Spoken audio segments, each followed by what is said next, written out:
कर्नाटक चुनाव में बजरंगबली का मुद्दा तूल पकड़ रहा है। पीएम मोदी ने जय बजरंगबली के नारे से अपनी रैलियों की शुरुआत की और कांग्रेस के घोषणा पत्र के वादों पर सवाल उठाए। पीएम मोदी ने कहा कि कांग्रेस को उनके बजरंगबली के नारे पर भी आपत्ति है। दूसरी ओर कांग्रेस के अध्यक्ष मल्लिकार्जुन खड़गे ने कहा कि उनकी पार्टी भी जय बजरंगबली तोड़ भ्रष्टाचार की नली का नारा लगाएगी। इस बीच बजरंगबली के विवाद में असदुद्दीन ओवैसी की भी एंट्री हुई। उन्होंने पीएम मोदी के उस बयान पर निशाना साधा जिसमें उन्होंने बजरंगबली का नारा लगाकर ईवीएम का बटन दबाने की अपील की थी। एनसीपी अध्यक्ष शरद पवार ने अपना इस्तीफा वापस ले लिया है। सुबह पार्टी की कमेटी ने उनका इस्तीफा नामंजूर किया था और उनसे इस्तीफा वापस लेने की अपील की थी।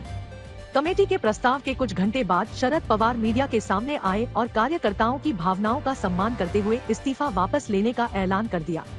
शरद पवार के फैसले के बाद एनसीपी कार्यकर्ताओं में खुशी की लहर दौड़ गई। अलग अलग शहरों में जश्न मनाए जा रहे हैं। शरद पवार ने 2 मई को पार्टी का अध्यक्ष पद छोड़ने का ऐलान किया था। कांग्रेस नेता राहुल गांधी का एक अलग अंदाज उस वक्त सामने आया जब वो अचानक दिल्ली यूनिवर्सिटी के पीजी मेंस हॉस्टल में पहुंच गए। राहुल ने छात्रों के साथ खाना खाया और बातचीत की। छात्रों के साथ लंच करते हुए राहुल ने अपनी फिटनेस और डेली रूटीन की बातें शेयर की। इस दौरान राहुल गांधी ने छात्रों से गैर सियासी सवाल पूछने की गुजारिश की। कुछ दिनों पहले वो नॉर्थ दिल्ली के कोचिंग हब कहे जाने वाले मुखर्जी नगर में पहुंचे थे और सिविल सेवा की तैयारी करने वाले छात्रों से मुलाकात की थी। दिल्ली के सीएम अरविंद केजरीवाल के बंगले को लेकर बीजेपी का हमला जारी है।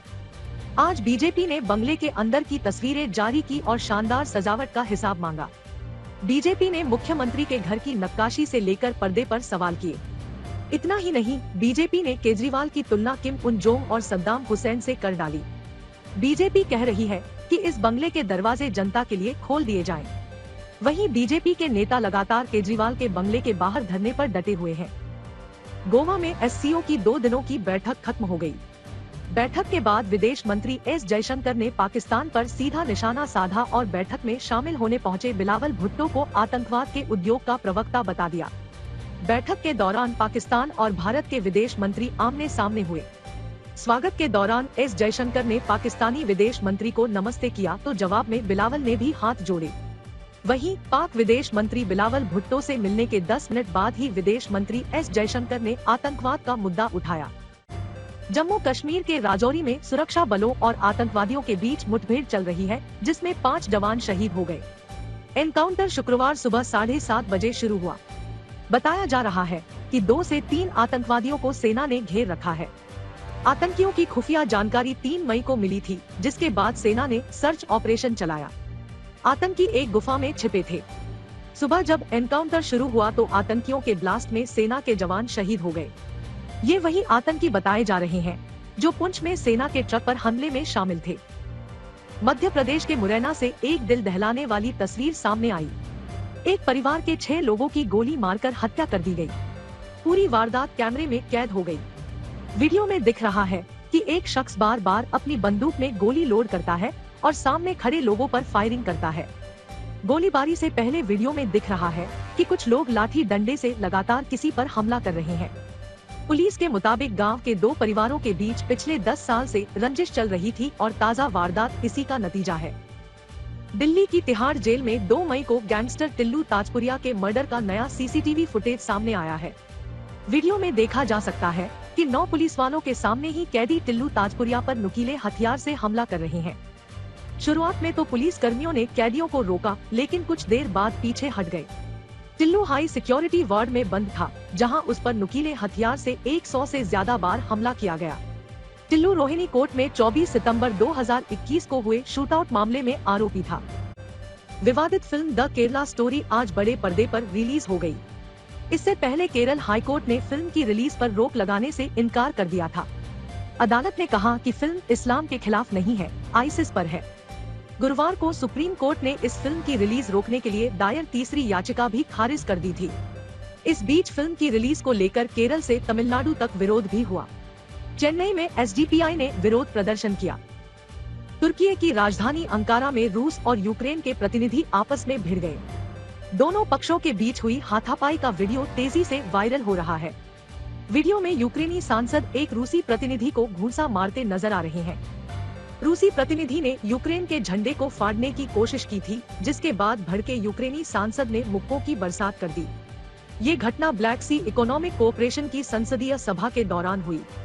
यहाँ ब्लैक सी एरिया के अलग अलग देशों के प्रतिनिधि आर्थिक, तकनीकी और सामाजिक मुद्दों पर चर्चा करने के लिए इकट्ठा हुए थे।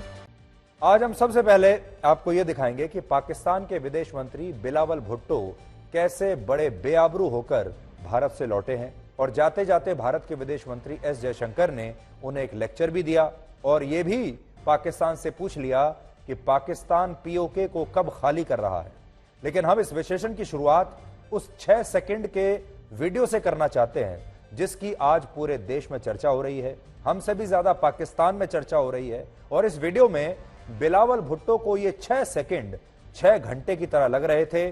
बिलावल भुट्टो सोच रहे होंगे कि ये 6 सेकंड कब बीतेंगे और कब मैं यहां से चलूं। पहले आप ये वीडियो देखिए। ये वीडियो है एससीओ के मंच का, जिसमें विदेश मंत्री एस जयशंकर खड़े हैं, बिलावल भुट्टो आते हैं, दूरियां दोनों की देखिए। भारत के विदेश मंत्री ने सिर्फ एक नमस्कार किया और 6 सेकंड के बाद बिलावल भुट्टो को जाने के लिए कह दिया। फिर से आप देखिए।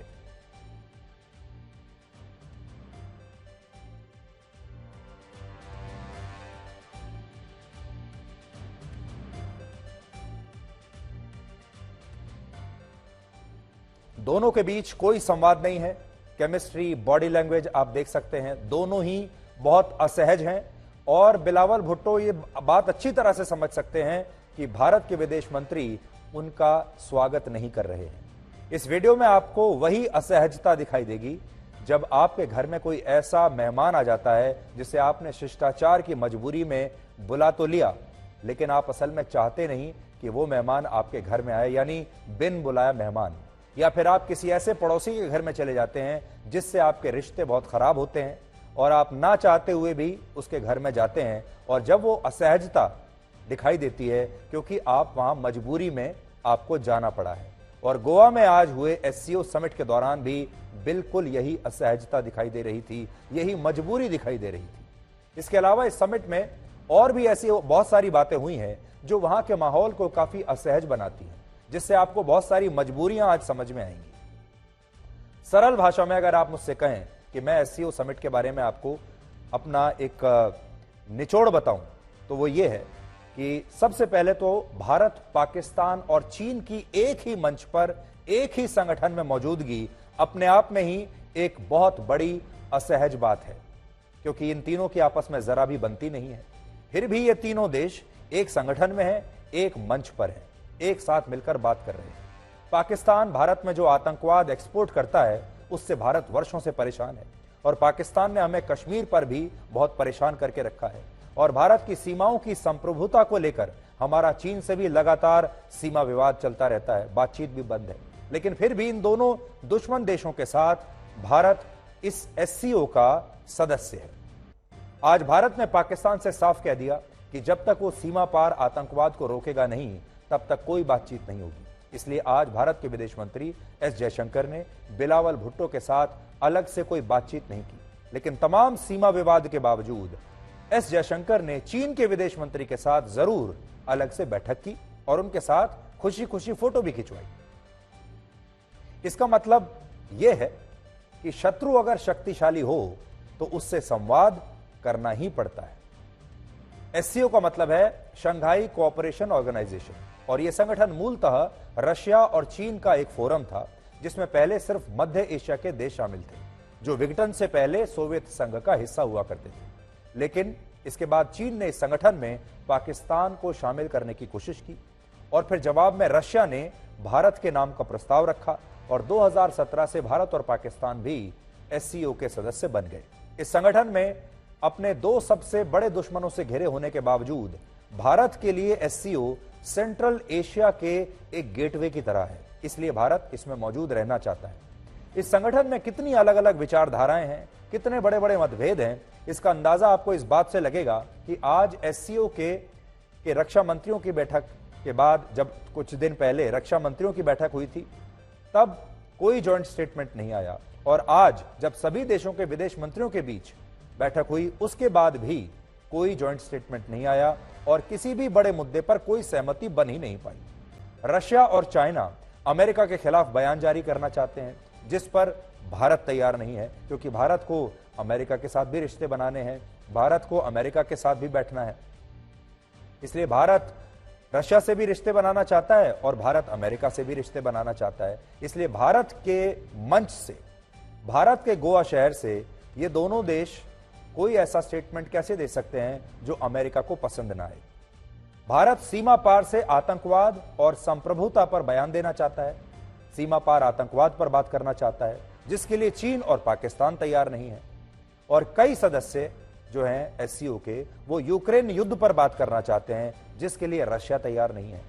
फिर भी ये सारे विदेश मंत्री सुहाने मौसम में गोवा के एक शानदार बीच रिजॉर्ट में मिले और इन सब ने बड़ी अच्छी अच्छी कागजी बातें की और बहुत सारी तस्वीरें खिंचवाई। और आज के जमाने में ये भी अपने आप में एक बहुत बड़ी उपलब्धि है।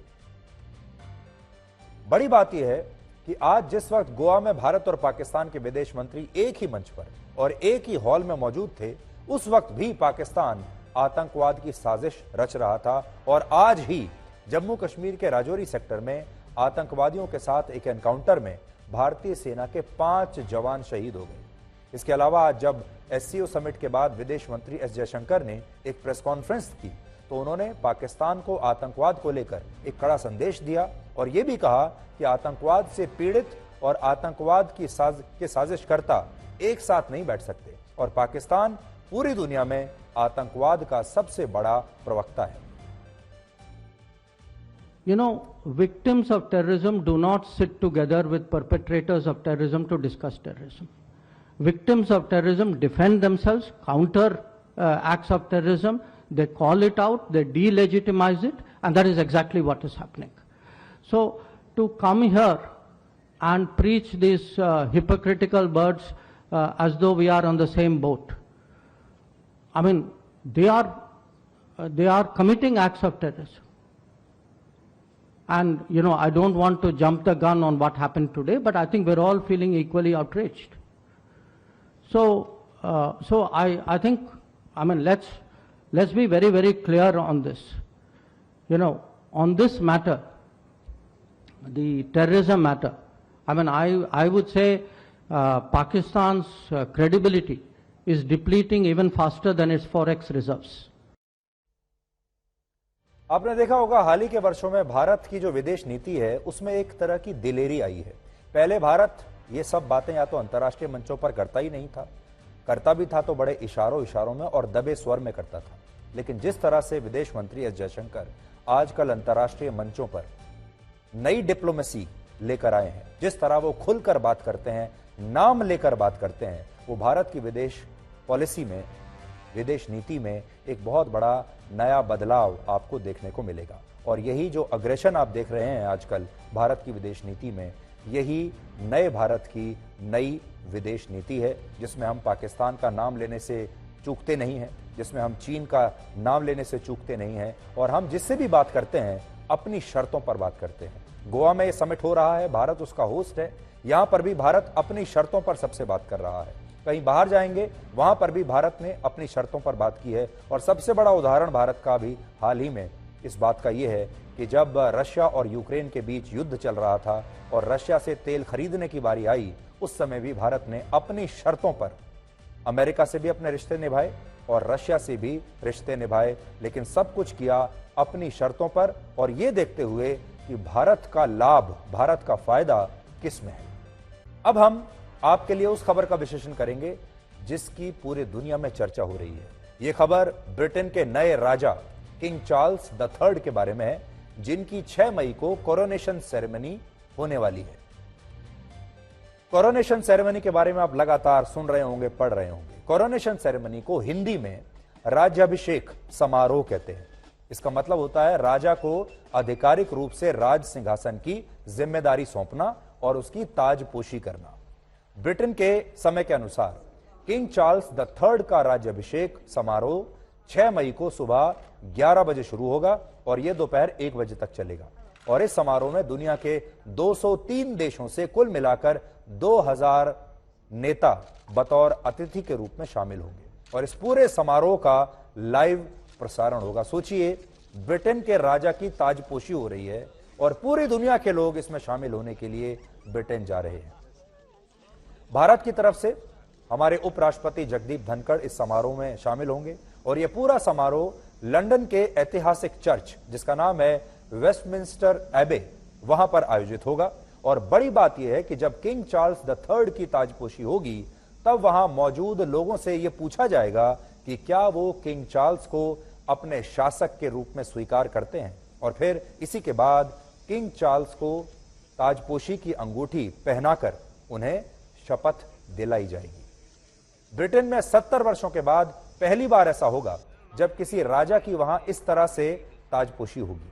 इससे पहले वर्ष 1953 में किंग चार्ल्स की मां यानी क्वीन एलिजाबेथ II की ताजपोशी हुई थी और उस समय पहली बार उनके राज्याभिषेक समारोह का टीवी पर लाइव प्रसारण भी हुआ था। उस समय यह दुनिया का सबसे महंगा राज्याभिषेक समारोह था, जिस पर भारतीय रुपयों में आज के हिसाब से 414 करोड़ रुपए खर्च हुए थे। लेकिन इस बार यह रिकॉर्ड भी टूटने वाला है, क्योंकि यह जो सेरेमनी होगी यह और भी महंगी होगी।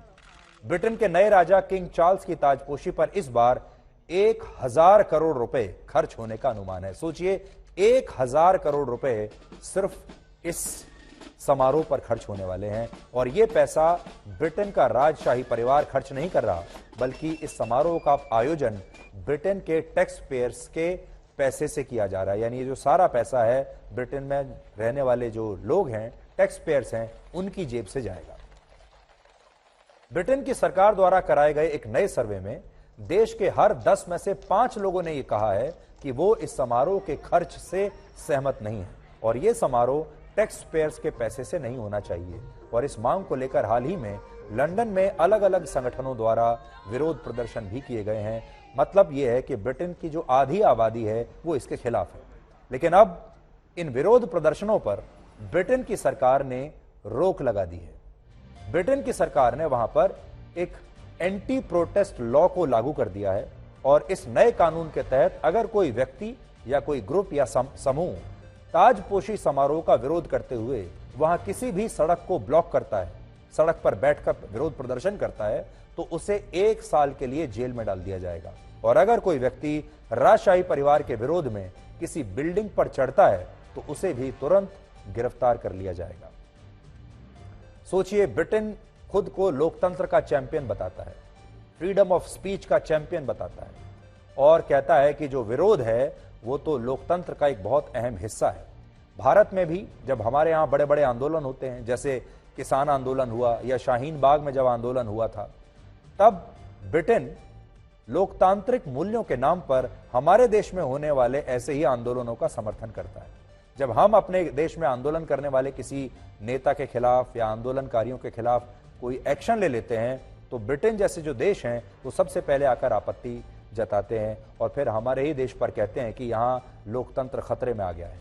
लेकिन अपने देश में वो लोगों को इसलिए विरोध प्रदर्शन करने से ब्रिटेन रोक देता है क्योंकि ये लोग इस बात से नाखुश हैं कि इस विरोध प्रदर्शन पर, ये जो कोरोनेशन का जो समारोह है, इस पर टैक्स पेयर्स का पैसा खर्च हो रहा है। यानी वहां का टैक्स पेयर्स चाहता नहीं है कि उसका पैसा ऐसी फिजूल की चीजों पर खर्च हो, लेकिन इसके बावजूद ना तो वहां पर कोई सुनवाई है और ना ही आप विरोध प्रदर्शन कर सकते हैं। और आपको याद होगा, अभी हाल ही में जब खालिस्तान को लेकर लंदन में भारत के उच्चायोग पर विरोध प्रदर्शन हुआ था, तोड़फोड़ करने की कोशिश की गई थी, हमारा झंडा वहां से, हमारे राष्ट्रीय ध्वज का अपमान किया गया था, तब भी ब्रिटेन ने और लंदन की पुलिस ने कोई एक्शन नहीं लिया था। और वहां के लोग तब भी ये बात कहते हैं कि जो खालिस्तानी यहां पर विरोध प्रदर्शन कर रहे हैं, ये तो फ्रीडम ऑफ स्पीच है, ये तो लोकतंत्र का एक हिस्सा है और किसी को भी विरोध करने का पूरा अधिकार है। लेकिन जब उनके साथ ऐसा होता है तो उनके नियम बदल जाते हैं। राजशाही शासन भी लोकतंत्र की तरह जनता पर शासन करने की एक प्रणाली है, लेकिन यह लोकतंत्र से इसलिए अलग है क्योंकि इसमें राजा भगवान के बराबर होता है और इसमें राजा का बेटा ही राजा बनता है, जैसे कि अभी ब्रिटेन में हो रहा है। किंग चार्ल्स III ब्रिटेन की पूर्व महारानी क्वीन एलिजाबेथ II के पुत्र हैं और उनके राजा बनने का यही एक आधार और योग्यता है कि वो क्वीन एलिजाबेथ II के पुत्र हैं। और अगर वो पूर्व महारानी के पुत्र ना होते तो वो राजा भी ना बनते। इससे भी बड़ा मजाक यह है कि किंग चार्ल्स सिर्फ ब्रिटेन के राजा नहीं बनेंगे, बल्कि वो दुनिया के 14 और देशों के राजा बनने वाले हैं, और इन देशों में ऑस्ट्रेलिया, कनाडा और न्यूजीलैंड जैसे देश भी शामिल हैं। वहां के भी ये राजा बन जाएंगे। तो किंग चार्ल्स ब्रिटेन को मिलाकर 15 देशों के राजा बनेंगे। अब आप सोचिए, हमने तो आजादी के बाद ही अपने देश में राजा रजवाड़ों का जो जमाना था समाप्त कर दिया था। यह विडंबना है कि आजादी के दौर में ब्रिटेन भारत का यह कहते हुए मजाक उड़ाता था कि यहां के लोग धार्मिक ढोंग में विश्वास करते हैं, ढोंगी लोग हैं, अंधविश्वास करते हैं और वो आधुनिकता को कभी समझ ही नहीं पाएंगे। यह ऐसा ब्रिटेन कहा करता था। लेकिन कड़वा सच यह है कि ब्रिटेन में नए राजा का जो राज्याभिषेक होता है, वो समारोह भी असल में एक धार्मिक अनुष्ठान से ज्यादा कुछ नहीं है, और इसमें बहुत सारे रीति रिवाज ऐसे हैं जो अंधविश्वास से जुड़े हुए हैं। जैसे जब यह समारोह शुरू होता है तो इसमें सोने की एक बग्गी से राजा और रानी लंदन के ऐतिहासिक चर्च वेस्टमिंस्टर एबे पहुंचते हैं। ये वो बग्गी है। इसके बाद जब राजा को पवित्र तेल से अभिषिक्त करने के लिए एक 700 साल पुरानी कुर्सी पर बैठाया जाता है। ऐसी मान्यता है कि इस 700 साल पुरानी कुर्सी में जो पत्थर रखा जाता है वो पत्थर देख सकता है। तो सोचिए, ये पत्थर ऐसा है, वहां की मान्यता है कि ये पत्थर देख सकता है, और ताजपोशी के दौरान उस पत्थर से एक आवाज निकलती है और यह आवाज ईश्वर की होती है। सोचिए, ब्रिटेन के राजा की कुर्सी में रखे पत्थर से आवाज निकलती है, यह पत्थर देख भी सकता है, और यह एक महान और पौराणिक रीति रिवाज है। लेकिन अगर भारत के लोग जब मूर्ति पूजा करते हैं, हम जब मंदिर जाते हैं और मूर्ति पूजा करते हैं, मूर्ति में अपने भगवान को देखते हैं, तो यही अंग्रेज हमारा मजाक उड़ाते हैं और इसे अंधविश्वास कहते हैं। जब भारत में ये सब होता है तो पश्चिम के लोग कहते हैं तो अंधविश्वास है। गंगा में स्नान करने से क्या हो जाएगा, मंदिरों में मूर्ति पूजा करने से क्या हो जाएगा। लेकिन जब अपने देश में बारी आती है तो वहां भी यही होता है। ब्रिटेन में राजा की ताजपोशी के दौरान जिस पवित्र तेल से उन्हें अभिषिक्त किया जाता है, वो तेल 12वीं सदी के एक चम्मच में लाया जाता है। 12वीं सदी का ये चम्मच है, और जब ये तेल राजा को लगाया जाता है तो इस दौरान अलग अलग मंत्रों का उच्चारण किया जाता है, और यह कहा जाता है कि जैसे राजा सोलोमन को पादरी जेडोक और पैगंबर नेथन ने पवित्र तेल से अभिषिक्त किया था, वैसे ही नए राजा को इस पवित्र तेल से अभिषिक्त किया जाता है। यानी एक तरह से इस समारोह के दौरान ब्रिटेन के राजा को भगवान के बराबर मानकर धार्मिक अनुष्ठान किए जाते हैं, और इस दौरान उनके सामने एक पर्दा रहता है, और ऐसा कहा जाता है कि यही पर्दा है जो इस धार्मिक अनुष्ठान को जादू की तरह एक रहस्य बनाकर रखता है। यहां एक दिलचस्प बात यह भी है कि इस राज्याभिषेक में ब्रिटेन के प्रधानमंत्री की भी भूमिका होती है, क्योंकि इस दौरान राजा के लिए कुलिसियों की बाइबल का पहला अध्याय पढ़ते हैं, और इस बार ये रीति रिवाज जो है वो भारतीय मूल के जो वहां के प्रधानमंत्री हैं ऋषि सोनाक, वो ये काम करेंगे, क्योंकि इस समय वो ब्रिटेन के प्रधानमंत्री हैं। ब्रिटेन दुनिया का एक ऐसा देश है जो खुद को लोकतंत्र और संविधान का चैंपियन बताता है, और भारत जैसे देशों को इस पर बड़े बड़े लेक्चर देता है।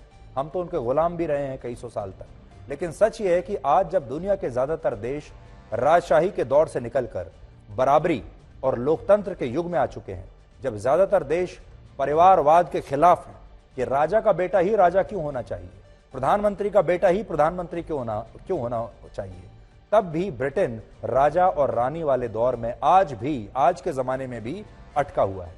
जबकि ब्रिटेन में ऐसे लोगों की संख्या लाखों में है जो राजशाही को अब पसंद नहीं करते, इसके खिलाफ आवाज उठा रहे हैं।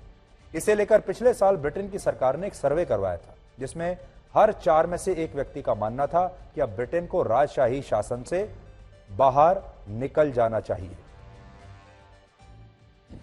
इस वक्त पूरी दुनिया में 40 देश ऐसे हैं जिनका नियंत्रण राज परिवार या सुल्तानों के पास है, और इन देशों में Saudi Arab, Kuwait, Qatar, UAE, Oman, Bahrain, Jordan और मोरक्को जैसे देश हैं। यानी राजाओं और सुल्तानों का साम्राज्य अब मुस्लिम देशों तक सीमित पहले रह गया था, लेकिन कुछ देश आज भी यूरोप के ऐसे हैं जो आज भी महाराजा और महारानी के दौर में जी रहे हैं, और ये देश ऐसे हैं जहां राजा या रानी को वहां का हेड ऑफ स्टेट माना जाता है। तो जो इस्लामिक देश है वहां राजा और रानी जो है वो हेड ऑफ स्टेट रहता है, लेकिन इन देशों में राजशाही व्यवस्था औपचारिक या नाम मात्र के लिए है और इन देशों में ज्यादातर पश्चिमी देश हैं जो अक्सर लोकतंत्र पर पूरी दुनिया को लेक्चर देते हैं और इनमें ब्रिटेन भी शामिल है। यूनाइटेड किंगडम में राजा या रानी को वहां का हेड ऑफ स्टेट माना जाता है जो सभी तरह की लोकतांत्रिक और संवैधानिक व्यवस्थाओं से ऊपर होता है और उनकी ना तो कभी गिरफ्तारी हो सकती है, ना ही उन पर उनके देश में कोई औपचारिक मुकदमा किसी भी अदालत में चल सकता है। ब्रिटेन के मामले में बड़ी बात यह है कि वहां राज परिवार से जो भी व्यक्ति किंग या क्वीन या राजा या रानी बनता है उसे सरकार के बारे में हर खबर होती है, सरकार उसे रिपोर्ट करती है। हालांकि ब्रिटेन में राजशाही एक शो पीस की तरह है और इसलिए ब्रिटेन चाहे तो वो भारत से आज बहुत कुछ सीख सकता है। वर्ष 1947 में जब हमारे देश को अंग्रेजों से आजादी मिली उस समय भारत में 565 प्रिंसली स्टेट्स यानी रियासतें थीं जिसमें राजे रजवाड़े राज करते थे, लेकिन बाद में धीरे धीरे इन्हें समाप्त कर दिया गया और 26 जनवरी 1950 को भारत में एक लोकतांत्रिक और संवैधानिक व्यवस्था लागू हुई जिसमें राजा और रानियों के लिए कोई स्थान नहीं था। राजा और रानी भी वैसे ही हो गए जैसे देश के बाकी के आम नागरिक हैं, यानी राजा और रानी भी और जो रॉयल फैमिलीज के जो लोग थे वो भी आम प्रजा की तरह हो गए भारत में 1950 में। लेकिन ब्रिटेन इसे समाप्त करने की हिम्मत आज तक नहीं जुटा पाया, जबकि ब्रिटेन के लोग खुद अब इसका विरोध करते हैं। ब्रिटेन में राज परिवार को जो सुविधाएं मिलती हैं, उनकी जो विदेश यात्राएं होती हैं, उनके जो महंगे महंगे शौक होते हैं, उनका सारा खर्च ब्रिटेन के टैक्स पेयर्स ही उठाते हैं। ब्रिटेन के राज परिवार का सालाना खर्च लगभग 1000 करोड़ रुपए है, जिसमें पिछले कुछ समय में 17% तक की वृद्धि हुई है और यह सारा वो पैसा है जो ब्रिटेन की आम जनता से सरकार को टैक्स के रूप में मिलता है। यानी जब ब्रिटेन में रिकॉर्ड महंगाई है, वहां की अर्थव्यवस्था कमजोर हो रही है, लगातार बेरोजगारी बढ़ रही है, लोगों के पास खाने तक के पैसे नहीं है, लोगों के पास बिजली का बिल देने के पैसे नहीं है, लोग वहां पर महंगाई से इतने परेशान हैं, तब ब्रिटेन की सरकार देश के खजाने से 1000 करोड़ रुपए किंग चार्ल्स के राज्याभिषेक पर खर्च कर रही है। अब हम उस खबर के बारे में आपको बताएंगे जिसकी तरफ पिछले 2-3 दिनों में आपका ध्यान गया ही नहीं होगा। यह खबर भी पूरे देश ने मिस कर दी है और अब यह खबर आप ध्यान से सुनिएगा। यह खबर महात्मा गांधी के पोते अरुण गांधी के बारे में है, जिनका 2 मई को महाराष्ट्र के कोल्हापुर में निधन हो गया। आप तो शायद जानते भी नहीं होंगे कि महात्मा गांधी के पोते कौन थे, क्या उनका नाम था। अरुण गांधी की उम्र 89 वर्ष थी और वो पिछले कई महीनों से बीमार चल रहे थे। सबसे पहले आप ये तस्वीरें देखिए जो महाराष्ट्र के कोल्हापुर से आई। कोल्हापुर में इसी जगह पर अरुण गांधी का अंतिम संस्कार किया गया और उनके बेटे तुषार गांधी ने उन्हें यहां पर मुखाग्नि दी। अरुण गांधी महात्मा गांधी के बेटे मणिलाल गांधी के बेटे थे और वो जीवन भर अपने दादा यानी महात्मा गांधी के पद चिन्हों पर चलते रहे और उन्होंने दुनिया भर में महात्मा गांधी के विचारों को आगे बढ़ाया और उनसे जुड़ी कई किताबें भी उन्होंने लिखी हैं। लेकिन जब उनकी मृत्यु हुई तो भारत के लोगों को इसके बारे में शायद पता भी नहीं चला और जिन लोगों ने गांधी सरनेम का राजनीतिक लाभ उठाया है, जो गांधी सरनेम का इस्तेमाल करते करते शीर्ष पदों पर पहुंच गए, सरकारी बंगलों में रहते हैं, सरकार चलाते हैं, उन्होंने भी अभी तक इस पर कोई शोक नहीं जताया है। जबकि हम तो ये कहते हैं कि जो आज अगर आप कहेंगे जो आज का जो गांधी परिवार है, गांधी परिवार के किसी सदस्य को तो कम से कम महात्मा गांधी के पोते के अंतिम संस्कार में शामिल होने के लिए जाना चाहिए था। और यह अंतिम संस्कार जो हुआ है महात्मा गांधी के पोते का, आप देखिए कितनी सादगी से हुआ है और मुश्किल से 40 से 50 लोग इसमें शामिल हुए हैं। कोई राज्य से कहीं से भी किसी सरकार से कोई बड़ा नेता नहीं पहुंचा, कोई इस देश का ऐसा व्यक्ति नहीं पहुंचा जिसे वहां पर जाना चाहिए था। अरुण गांधी वर्ष 1987 में अपने परिवार के साथ अमेरिका चले गए थे और वहां उन्होंने एक संस्था की स्थापना की जिसका काम महात्मा गांधी के सत्य और अहिंसा के विचारों का प्रचार करना था। इसके अलावा वो 26 वर्षों से महाराष्ट्र की अवनी नाम की एक संस्था से जुड़े हुए थे जो महिला और बाल अधिकारों के लिए काम करती है। इस तरह अरुण गांधी महात्मा गांधी के वंशज होने के साथ साथ उनकी विचारधारा को आगे बढ़ाने वाले उनके असली वारिस थे। आजादी के बाद से अब तक गांधी सरनेम देश का सबसे ताकतवर सरनेम है और इसी नाम के सहारे कई नेता और एक परिवार और एक राजनीतिक पार्टी वर्षों तक देश की सत्ता में रही। आज बहुत सारे लोग सोचते होंगे कि राहुल गांधी और प्रियंका गांधी का परिवार ही महात्मा गांधी का वंशज है, क्योंकि देश में इसी परिवार को असली गांधी परिवार के नाम से जाना जाता है। सच यह है कि अरुण गांधी महात्मा गांधी के असली वंशज थे, जिन्होंने गुमनामी में अपनी पूरी जिंदगी गुजार दी। ना तो उन्हें राजनीति में कोई जगह उन्होंने ली, ना उन्होंने कोई बड़ा संवैधानिक पद लिया, ना वो मंत्री बने, ना उन्होंने दिल्ली में कोई बड़ा सा सरकारी बंगला लिया। वो इस तरह रहा करते थे जो मैं आपको दिखा रहा हूं। महात्मा गांधी के पोते थे, इसलिए महात्मा गांधी की तरह ही एक सरल और सादा जीवन बिताते थे। ये वो कमरा है जहां अरुण गांधी रहते थे। इस जगह पर बहुत ही सादगीपूर्ण तरीके से उन्होंने अपना आखिरी समय बिताया और उनके अंतिम संस्कार में भी ना तो कोई बड़ा नेता शामिल हुआ, ना कोई बड़ा वीआईपी आया।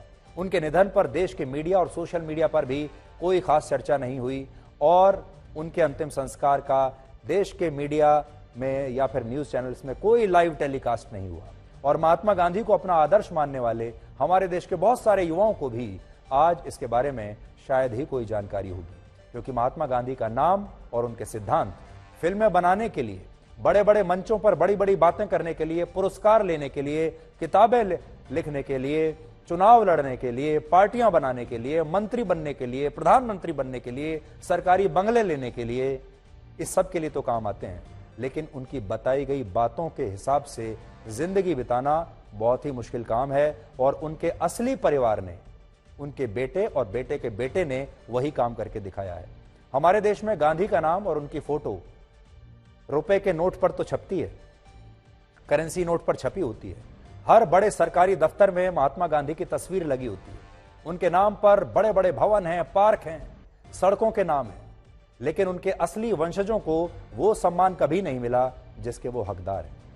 तो देश के बड़े बड़े लोग, बड़े बड़े नेता जो गांधी के नाम पर राजनीति करते हैं, उनके सरनेम का प्रयोग करते हैं सत्ता में रहने के लिए, पार्टियां बनाने के लिए, वो तो कोई नहीं गया। लेकिन हम इतना तो कर ही सकते थे कि हम वहां जाते, हमने अपनी टीम को वहां भेजा और हमने ये खबर आप तक पहुंचाई जिससे हमें लगा कि यह हमारा कर्तव्य है।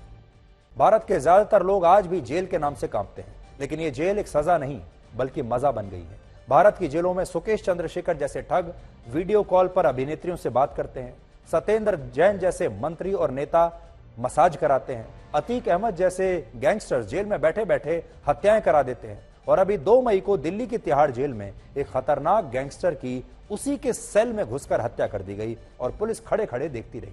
सबसे पहले आप जेल के अंदर हुई इस हत्या का पूरा वीडियो देखिए, लेकिन इस चेतावनी के साथ कि कमजोर दिल वाले ये वीडियो ना देखें। ये एक बहुत मशहूर गैंगस्टर है जिसका नाम है टिल्लू ताजपुरिया।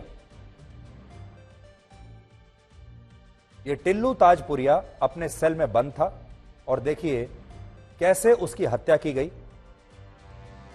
पुलिस वाले सामने खड़े हुए हैं और देखिए अब दोबारा से उसकी बॉडी को लाया जा रहा है। अभी वो जिंदा है, लेकिन जेल में ही मौजूद जो दूसरे गैंगस्टर्स हैं, जो दूसरे अपराधी हैं, ये गैंग वॉर हो रहा है और पुलिस की मौजूदगी में इस गैंग वॉर में दूसरे कैदियों ने मिलकर इस गैंगस्टर की खुलेआम हत्या कर दी। पुलिस वाले खड़े हैं, आप देखते रहिए।